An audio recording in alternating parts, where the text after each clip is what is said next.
இன்றே டவுன்லோட் செய்து உங்கள் ஃபேவரட் ஷோக்களை என்ஜாய் பண்ணுங்க. இல்லை என்னையே அந்த வைஜெயந்தி ஆளுங்களை வச்சு தீவிரமா தேடிட்டு இருக்கு.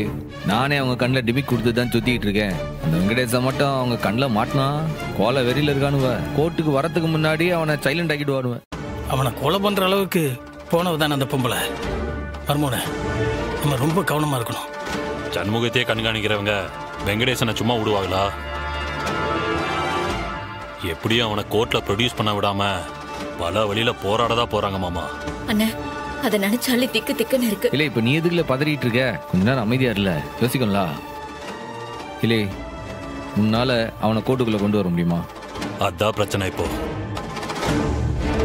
அவனை மறைச்ச வைக்கிறதெல்லாம் ஒன்றும் பெரிய பிரச்சனை இல்லை.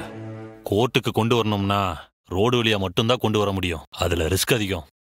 அதை மீறிதான் அவனை கோர்ட்டுக்கு கொண்டு வரணும். எப்படியும் அறிவு வீட்ல இருந்து கோர்ட்டுக்கு போறதுக்கு ஒரு 10-12 கிலோமீட்டராவது இருக்கும். போற வழியில இவங்க எங்க வேணா அட்டாக் பண்ணி தடுக்க பாப்பாங்க. எப்படி சமாளிக்க போற? கையில கன் இருக்கு.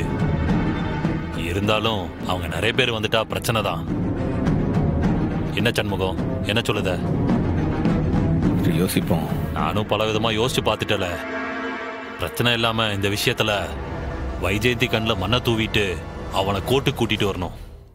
இல்லை ஒரு ஐடியா இல்ல. என்ன சண்முகம்?